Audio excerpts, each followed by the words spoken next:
Hi అండి. నమస్తే. నేను మీ Manasa. Welcome back to M and M's crazy kitchen. ఈరోజు వీడియోలో ఎన్నో ఆరోగ్య ప్రయోజనాలున్న నల్ల మినుములతో చేసిన సున్నుండలు ఎలా చేసుకోవాలో చూపించబోతున్నాను. ఈ నల్ల మినుముల్లో మనకి ఫైబర్ కంటెంట్ ఎక్కువగా ఉండటం వల్ల డైజెషన్ ఇంప్రూవ్ అవుతుంది.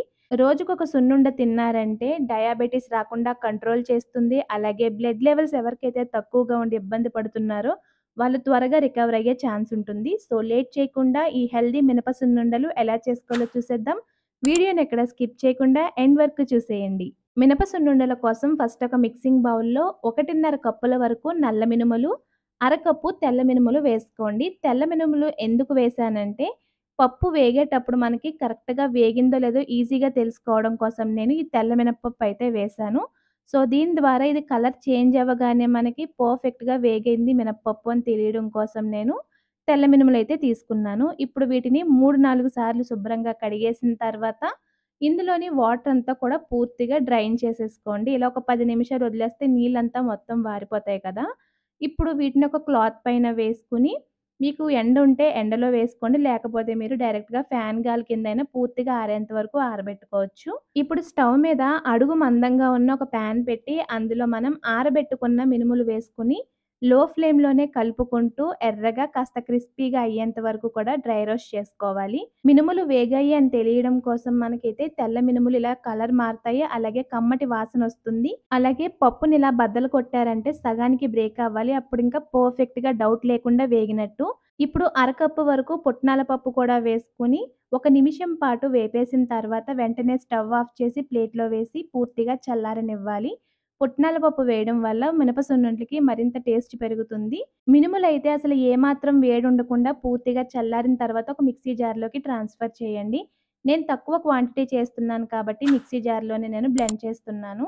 మీరు ఎక్కువ చేసుకుంటే మీరు మిల్లుకి కూడా ఇవ్వచ్చు. ఇందులోనే 5 ఇలాచీ కూడా వేసుకొని ఫస్ట్ 2, 3 సార్లు పల్స్ మీద బ్లెండ్ చేసి ఆ తర్వాత లో స్పీడ్‌లో మెత్తటి ఫైన్ పౌడర్ లాగా బ్లెండ్ చేసుకొని ఈ పౌడర్‌ని పూర్తిగా చల్లారిపోనివ్వాలి. ఇప్పుడు ఇందులో మీరు తినే స్వీట్‌నెస్‌ని బట్టి 1:30-1:45 కప్పు వరకు తురిమిన బెల్లాన్నయితే వేసుకొని, మరొకసారి బాగా బ్లెండ్ చేసుకోవాలి. ఇప్పుడు ఈ సున్నుండల పౌడర్ అంతా కూడా ఒక మిక్సింగ్ బౌల్‌లోకి వేసుకొని, ఇందులో ఏవైనా ఉండలుంటే చేతితో బాగా మెదిపేసుకొని పౌడర్‌లా చేసుకోవాలి. మనం మిక్సీలోంచి తీసిన పిండి కాస్త వేడిగా ఉంటుంది కాబట్టి, కాస్త చల్లారనిచ్చిన తర్వాత మినుములు కొలిచిన కప్పుతోనే 3/4 కప్పు వరకు నువ్వుల నూనె వేసి కలపండి. నువ్వుల నూనెకి బదులు మీరు కరిగించిన నెయ్యి కూడా వేసుకొని కలపొచ్చండి. కాకపోతే నువ్వులలో కాల్షియం ఎక్కువగా ఉండటం వల్ల మన బోన్స్ గట్టిపడడానికి బాగా హెల్ప్ అవుతుందనమాట. హాస్టల్‌లో చదువుకునే పిల్లలకి, ఇంకా దూరంగా వెళ్లి జాబ్స్ చేసే పిల్లలకి మీరు ఈ సున్నుండలు చేసి పెట్టారంటే స్టార్టింగ్‌లో నేను చెప్పిన రక్తహీనత, డయాబెటిస్ ఇంకా డైజెషన్ ప్రాబ్లమ్స్ ఏవైనా ఉంటే త్వరగా క్యూర్ అవుతాయి. మొత్తం పిండంతా కలిపిన తర్వాత ఇందులో వేడి చేసిన పావు కప్పు వరకు వేడి నెయ్యిని కూడా వేసి కలిపి కాస్త చల్లారిన తర్వాత చేతితో కూడా బాగా మిక్స్ చేసి సున్నుండ అవుతుందో లేదో చూడండి. పర్ఫెక్ట్‌గా మీకు క్రాక్స్ లేకుండా అయిపోయిందనుకోండి నెయ్యి సరిపోయినట్టే.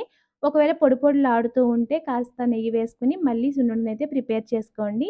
ఇలా ప్రిపేర్ చేసి పెట్టుకున్న సున్నుండలు మీకు 3 వీక్స్ నుంచి 1 మంత్ వరకు కూడా నిల్వ ఉంటాయన్నమాట.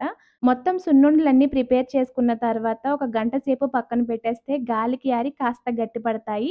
సో, లేట్ చేయకుండా ఈ హెల్తీ మినప సున్నుండలను తప్పకుండా ట్రై చేసి మీకు ఈ రెసిపీ ఎలా వచ్చిందో మాకు కామెంట్స్‌లో షేర్ చేయండి. వీడియో ఇన్ఫర్మేటివ్‌గా అనిపిస్తే ప్లీజ్ లైక్ చేయండి, షేర్ చేయండి. మరిన్ని రెసిపీస్ కోసం మన ఛానెల్‌ని సబ్స్క్రైబ్ చేసుకొని పక్కనే ఉన్న బెల్ బటన్‌ని యాక్టివేట్ చేసుకోండి.